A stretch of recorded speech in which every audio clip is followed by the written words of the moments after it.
கர்த்தருடைய பரிசுத்த நாமத்திற்கு ஸ்தோத்திரம்.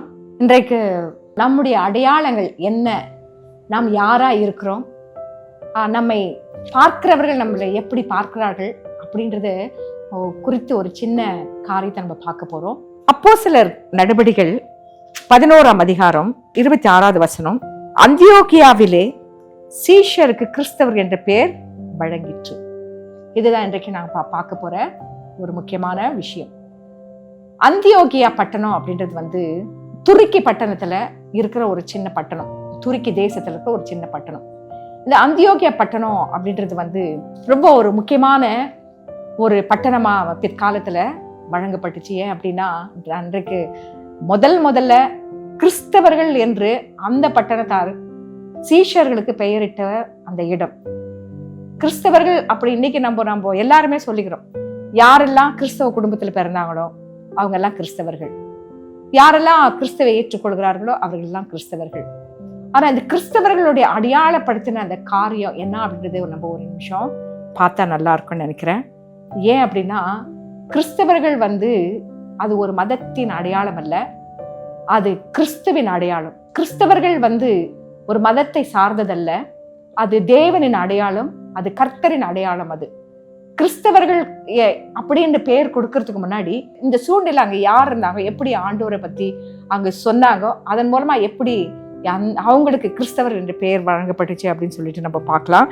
இந்த சம்பவம் கிபி 40ஆம் வருடத்துக்கு பிறகு இது நடந்திருக்கு. ஆண்டவர் பரலோகத்துக்கு ஏறின பிறகு சீஷர்கள் எல்லா இடத்துக்கும் ஆண்டவருடைய வார்த்தையை கொண்டு போறாங்க. பக்கத்துல சைப்ரஸ்ன்னு சொல்லிட்டு ஒரு ஐலாண்ட், வெரி பியூட்டிஃபுல் ஐலாண்ட். அது இஸ்ரேல் தேசத்துக்கு ரொம்ப கிட்டக்கே இருக்கிற ஒரு ஐலாண்ட். இந்த ஐலாண்ட்ல நிறைய இஸ்ரேல் ஜனங்க யூதர்கள் அங்க வசிச்சுட்டு இருந்தாங்க. நிறைய சீஷர்கள் போயிட்டு அங்க ஆண்டவருடைய வார்த்தையை சொல்லி ஆண்டவருக்கு அதிகமாக ஆத்துமாக்களை ஆதாயப்படுத்துற ஒரு தேசம் சைப்ரஸ். அப்போஸ்தலர் 4:36, சீப்ரு தீவானும் லேவேனும் அப்போஸ்தலராலே ஆறுதல் மகன் என்று அர்த்தம் கொள்ள பர்னபா என்னும் மறுபெயர் பெற்றவனுமாகிய யோசே என்பவன் தனக்கு உண்டாயிருந்த நிலத்தை விற்று அதன் கிரயத்தை கொண்டு அப்போஸ்தலருடைய பாதத்திலே வைத்தார். அன்னைக்கு அப்படிதான் எல்லாருமே யாரும் நமக்கு அப்படின்னு சொல்லிட்டு யாரும் வச்சுக்கல, எல்லாம் அவங்க கிட்ட என்னென்ன இருக்குதோ அதெல்லாம் எடுத்துட்டு சீஷ அப்போஸ்தலர்கிட்ட எல்லாம் ஷேர் பண்ணி ஆண்டவருடைய ஊழியத்தை செய்துட்டு வந்தாங்க. அப்படியே சீப்ரு தீவுல இருந்து பக்கத்துல இன்னும் கொஞ்சம் தூரம் போனா அடுத்த கண்ட்ரி இந்த பட்டணம். இந்த பட்டணத்துல நிறைய பேரு ஆண்டவருடைய வார்த்தையை கேட்கறதுக்கு வாஞ்சி உள்ளவங்களா இருந்தாங்க. அதனால என்ன பண்ணாரு, அந்த பர்னபா என்ன பண்ணாரு, சீப்ரு தீவுல இருந்து தன்னுடைய சொந்த ஊரை விட்டுட்டு இந்த துருக்கி பட்டணமாக்கிய அந்தியோகியா பட்டணத்துக்கு வந்துட்டார். இந்த அந்தியோகியா பட்டணத்துல அவரை பத்தி சொல்லணும் அப்படின்னு சொன்னா, அவன் நல்லவனும் பரிசுத்த ஆவியினாலும் விசுவாசத்தினாலும் நிறைந்தவனுமாய் இருந்தான். அநேக ஜனங்கள் கர்த்தரிடமாய் சேர்க்கப்பட்டார்கள். சைப்ரஸ்ல இருந்து அந்தியோகியா பட்டணத்துக்கு வந்த இந்த பர்னபா ஒரு நல்ல நற்சாட்சி பெற்ற ஒரு மனிதனாய், ஆண்டவருடைய வார்த்தைகளை சொல்றது மாத்திரம் இல்ல, ஆண்டவர் இயேசு கிறிஸ்து எப்படி வாழ்ந்தாரோ அந்த மாதிரி வாழ்ந்த ஒரு தேவ மனிதனா இருந்ததுனால ஈஸியா அந்த இடத்துல ஆண்டவருடைய வார்த்தையை சொல்ல முடிஞ்சு அநேக ஆத்துமாக்களை ஆதாயப்படுத்த முடிஞ்சிச்சு. இப்போ அடுத்தது அந்த சமயத்துல பவுல் என்ன பண்றாரு, அவரும் எல்லா தேசம் விட்டு தேசம் போய் ஆண்டவருடைய சுவிசேஷத்தை சொல்லி சபைகளை ஸ்தாபிச்சிருக்காரு. இந்த சமயத்துல அவர் தர்ஷு பட்டணத்துக்கு போறார். தர்ஷு பட்டணத்துல பவுலிய கூட்டிட்டு இங்க அந்தியோகியா பட்டணத்துக்கு வர்றாங்க. வந்துட்டு ஒரு வருஷம் அந்த அந்தியோகியா பட்டணத்துல இருக்காங்க. அந்தியோகியா பட்டணத்துல இருந்து அவர்கள் ஒரு வருஷ காலமாய் சபையோடு கூடியிருந்து அநேக ஜனங்களுக்கு உபதேசம் பண்ணினார்கள். முதல் அந்தியோகியாவில் சீஷர்களுக்கு கிறிஸ்தவர்கள் என்ற பெயர் வழங்கிற்று. இது எடுத்த உடனே அவங்க கிறிஸ்தவ, ஏன்னா கிறிஸ்துவன்னு யாருன்னு தெரியாது, அவர் எப்பேற்பட்டவர் அப்படின்றது யாருக்கு தெரியாது. அப்போ கிறிஸ்து அப்படின்னு சொல்லும் போது அவர் எப்பேற்பட்டவர் அப்படின்றது தான் நம்மளுடைய சாட்சியா இருக்கணும். இப்போ நம்மளை பத்தி பேசுறது இல்ல, ஆண்டவர் எப்பேற்பட்டவர், அவர் எவ்வளவு வல்லமை உள்ளவர், எவ்வளவு நல்லவர், எவ்வளவு அன்பானவர், தன்னுடைய மகிமையை விட்டு இந்த உலகத்திற்கு தன்னையே ஜீவன பலியாய் கொடுத்த மீட்ட அந்த இயேசு கிறிஸ்து எப்பேற்பட்டவர் அப்படின்றத அவருடைய பாவங்கள், இதுதான் அங்க சுவிசேஷமா சொல்லப்பட்டிருக்கு.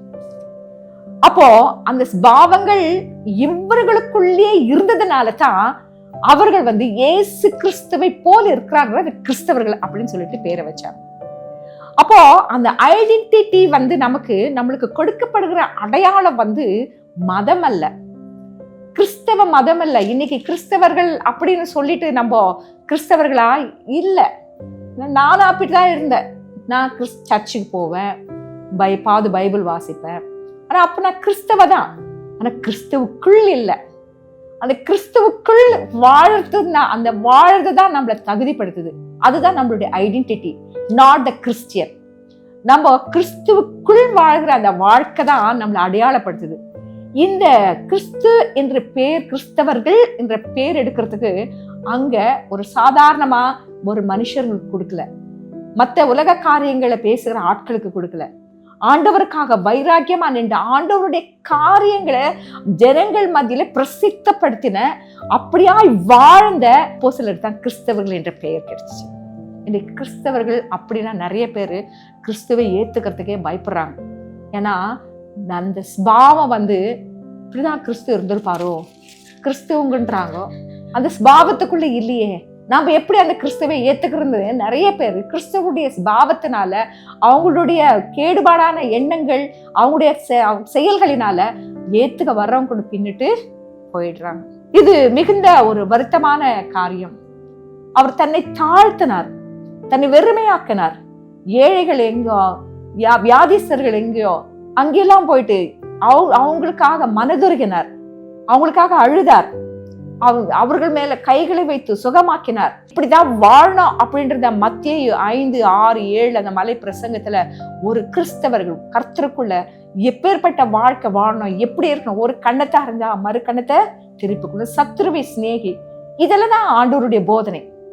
அப்போ அந்த போதனைகளை நம்ம கற்பிக்கிற நாம அப்படி வாழல அப்படின்னு சொன்னா, அப்போ அந்த வார்த்தைகளுக்கு அர்த்தமே இல்லை. அப்போ அது வெறும் வார்த்தைகளாக தான் இருக்கும். அது ஒரு மனுஷனுடைய வாழ்க்கையில கிரியை செய்யணும் அப்படின்னு சொன்னா நாம அந்த வாழ்க்கையா நம்ம வாழணும். சத்துருவை சிநேகினா நம்ம சத்துருவை சிநேகிச்சுதான் ஆகணும். ஒரு கண்ணத்துல அறிஞ்சா மறு கண்ணத்தை திருப்பி காட்டிதான் ஆகணும். உன்னை ஒருவன் 1 மைல் தூரம் போனான்னு 2 மைல் தூரம் போய் தான் ஆகணும். உங்ககிட்ட 2 அங்க இருந்தா 1 கொடுப்போமா? நம்ம செய்யறோமா? நம்ம கிறிஸ்துவை எப்படி பிரதிபலிக்கிறோம்? நம்ம கிறிஸ்துவின் அன்பை நம்ம எப்படி வெளிப்படுத்துறோம்? கிறிஸ்தவர்கள் பேரை வச்சுக்கிறதுல இன்னைக்கு கிறிஸ்டியன் சொல்லவே தேவையில்லை. ஏன்னா அவங்க பேரே அவங்களுக்கு ஒரு அடையாளம். கிறிஸ்தவர்களுக்கு பைபிள்ல இருக்கிற பேரெல்லாம் வச்சு அது ஒரு அடையாளமா இருக்கு. வாழ்க்கை தான் அடையாளம். இன்றைக்கு பர்னபாவும் சவுலும் அந்தியோகியா பட்டணத்துல 1 வருஷ காலம் அங்க செய்த ஊழியம் ஒரு மார்க்கத்தை இன்றைக்கு நினைவுபடுத்துகிற ஒரு பெயராய் மாற்றப்பட்டிருக்கு. ஆனா கிறிஸ்தவம் என்ற ஒரு மார்க்கம் அல்ல, அது ஒரு வாழ்க்கை. அது ஒரு அடையாளம், இயேசுவின் அடையாளம். இது ரிலீஜன் அல்ல, இது அடையாளம், இயேசுவின் அடையாளம். கிறிஸ்துவின் அங்க அடையாளங்களை நாம தரித்து கொள்ளணும் அப்படின்னு சொல்லிட்டு பவுல் சொல்றார். அவருடைய அங்க அடையாளங்களை நாம ஒவ்வொன்றாய், அவருடைய வார்த்தைகள் நம்முடைய இருதயத்துல ஏற்றப்பட்டு நாம் அப்படியாய் வாழணும். பேசுறது இல்ல, நம்மள வெறும் பேச நம்மளை அழைக்கல ஆண்டவர், நம்மளை வாழ அழைச்சிருக்காரு. நம்மளை அப்படியாய் மாற்றி, நம்முடைய சுபாவங்களை மாற்றி, அதுக்கு தான் பரிசுத்த ஆவியானவர் நமக்குள்ளே வாசம் பண்ணி நம்மை அப்படியா வாழ வைக்கிறதுக்கு ஆண்டவர் ரெடியா இருக்கார். நம்ம தான் பரிசுத்த ஆவியானவரை நம்ம ஏத்துக்கல. அப்போ நம்முடைய இந்த சுபாவங்கள் நாம யாரு அப்படின்றத அடையாளப்படுத்துற காரியம் வந்து கிறிஸ்டியன் என்ற அந்த மதம் அல்ல, அடையாளம் அல்ல.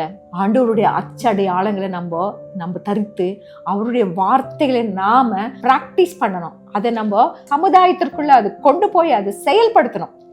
அதுதான் அடையாளம். நம்மளை பார்த்து நான் கிறிஸ்தவன் நம்ம யார்கிட்ட சொல்ல தேவையில்லை. நம்முடைய செயல்கள் தான் நம்ம கிறிஸ்தவர்கள் என்பது, கிறிஸ்துவுக்குள் வாழ்கிறோம் என்பதை பறைசாற்றும். அதனால நாம் எப்படி வாழ்ந்துட்டு இருக்கோம்? நம்ம கிறிஸ்தவர்களா நம்ம வாழ்ந்திருக்கிறோமா? கிறிஸ்துவுக்குள் வாழ்ந்திருக்கிறோமா? நம்முடைய வாழ்க்கை எப்படி இருக்கு? ஆண்டவருடைய அச்சடையாளங்களை நாம தரித்திருக்கிறோமா? இல்ல வெறும் கிறிஸ்தவர்களா, பெயர் கிறிஸ்தவர்களா நம்ம வாழ்ந்துட்டு இருக்கோமா? இன்னைக்கு எல்லாருடைய வாழ்க்கையிலும் ஆண்டவர் ஒரு சான்ஸ் கொடுக்குறாரு எல்லாருக்கும். நம்ம கர்த்தருடைய வார்த்தைகளை தெரிஞ்சோம் அறிஞ்சோம், நம்ம அதை அப்படி காதலை கேட்டு இந்த காதலை விட்டுட்டு போனோம் அப்படின்னு சொன்னா இன்னைக்கு வருகை சீக்கிரமா இருக்கு. ஆண்டவர் வருகைக்கு நம்ம ஆயத்தம் ஆகலை அப்படின்னா ஆண்டவருடைய அந்த வாழ்க்கை, ஆண்டவர் சொல்ற அந்த கற்பனைகளை கை கொண்டு நம்ம வாழ அப்படின்னா நம்ம கிறிஸ்தவர்கள் பேர் வச்ச வாழ்க்கை எந்த ஒரு பெருமையும் கிடையாது. நாம் ஆண்டவருக்கு வார்த்தை நம்ம வாழணும். நான் அந்த வார்த்தைகள் அது வாழ்வியலா மாத்திக்கணும். அப்பதான் நாம் கிறிஸ்தவர்கள், நாம் கிறிஸ்தவுக்குள் வாழ்கிறவர்கள். நிச்சயமா அப்பேற்பட்ட ஒரு வாழ்க்கை வாழ எல்லாருடைய விருப்பம் அதுதான் இருக்கும். ஆனா கொஞ்சம் நம்ம பிசாசு இந்த உலகத்துக்குள்ள, பாவமான உலகத்துக்குள்ள வாழ்ந்துட்டு இருக்கோம். நம்மளால முழுமையா நம்ம என்ன பண்ண முடியும், வாழ முடியல. அதனால தான் பரிசுத்த ஆவியானவருடைய அடையாளம் நமக்குள்ளே ஊற்றப்படணும். பரிசுத்த ஆவியானவர் நமக்குள்ள இருக்கும் பொழுதும் நம்ம கிறிஸ்துவின் அடையாளமாய் நம்ம மாற்றப்படுவோம். அவருடைய செயல்கள், கிறிஸ்துவனுடைய எல்லா செயல்களையும் நாம் அவருக்காக நாம் செயல்படுத்துவோம். இப்படி இருக்கு. கர்த்தர் உங்களை ஆசீர்வதிப்பாராக. ஆமென்.